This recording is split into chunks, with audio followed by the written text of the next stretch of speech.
We're coming back out of break early because an hour went by quickly. Here's Houston police on this situation. And in the process of, we had our tactical operations team, SWAT, go in and execute the search warrant. And when they got inside the house, they realized that this is actually going to turn into a human smuggling investigation. So that part of it will be handled by the HSI investigators that are on scene now. But we do have some of our criminal division representatives here from Homicide, Major Assaults and Family Victims, Special Victims Division, and Vice Division. When we got into the house, we realized that there were over 90 people inside. And so we immediately began to assess any kind of a special threat after that. Once we isolated that, we wanted to make sure we rendered any kind of a medical care. So we had HFD with us. We are concerned that there may be some positive COVID cases inside the house. So we do have our health department en route. They will do some rapid testing for that. So we will keep them in the house for now and they begin to do their investigation. So that's our first concern. And then at some point, once we figure out how many positive COVID cases we have, we may have to quarantine. And we will turn it over to HSI to do the actual investigative part of it, and we'll assist in any way we can. And that's really all I have right now. I can open up for questions if you have any, as much as I can answer.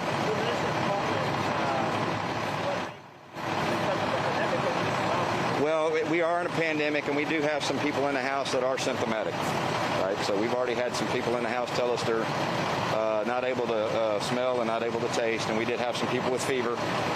So we've got the health department going to do some rapid testing and kind of take it from there. How many women? How many men?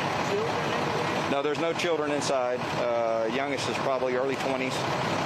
And as of right now, I think we have approximately 5 females and the rest are males.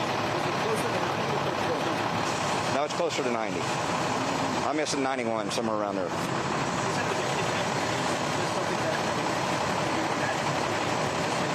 Absolutely not.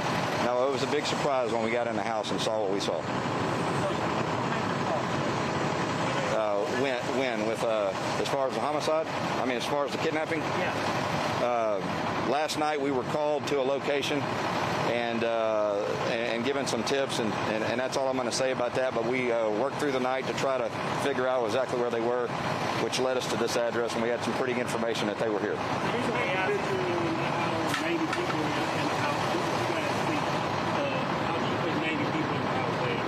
Well, you put them all together in a room and in 2 separate parts of the house, upstairs and downstairs. It's a 2-story house. So they basically, are in there in their basic clothing and all huddled together. So that's what we saw when we got in. No, sir. They're just sitting next to each other. Yes. Yes. Be a family member that contacts you, thinking that from their family. That's what we believe. Yeah, that's what we believe. Family member outside of this house. Correct. That's what we believe. Correct. We're still trying to work through all that. I'm sorry? We've actually got them some food. We've got them some food and got them some water. They said they haven't eaten in a while. We're feeding them. We haven't heard anything from any of the neighbors as far as anything that would lead them to believe that there was something like that going on. It's very surprising. So I'm sure next in the investigation is trying to figure out who owns this home, right? A lot of these people here. Absolutely. We don't know any of that yet. We're working through that.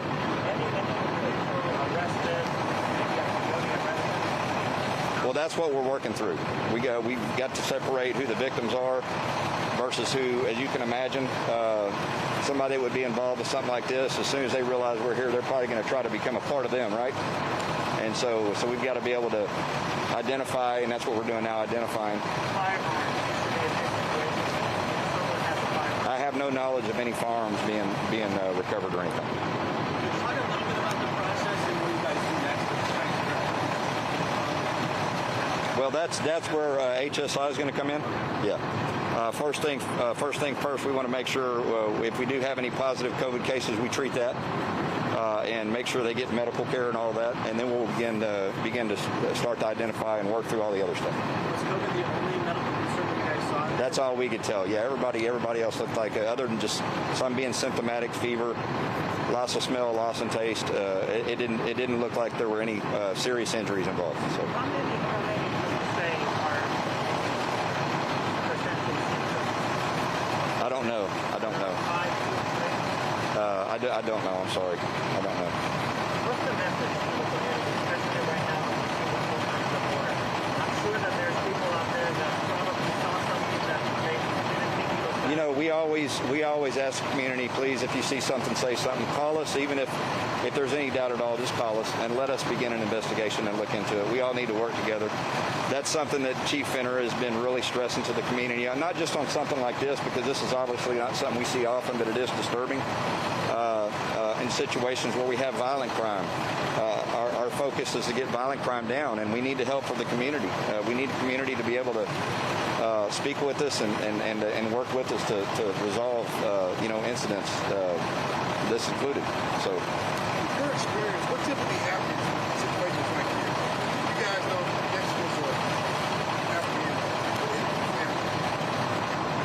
I don't know. I mean, I don't know if they were going to parcel them off into some kind of doing some work or labor or something like that. But it's definitely more of a smuggling thing and not a trafficking thing. What age is the older? I would say, from what we could tell, is probably upper 30s. So where are those people now? Are they still here, or where do you guys relocate those people? Well, that's what we're going to have to determine, and it's going to depend on what we're going to find out as far as who has COVID and who doesn't. So they're still in. Yes. Chief, this is the fourth house. You've been listening to Darren Edwards. He's the Houston Assistant Chief there. There's a situation on Chessington Drive, which is in southwest Houston. The police went in there after receiving a number of tips and found 90 people living in the house. It's a two-story house in what looks like a typical residential neighborhood there in that part of Houston. They believe that it's a human smuggling operation. Of course, human smuggling has been a big concern with all of the increased cross-border traffic that we've seen in illegal migrants.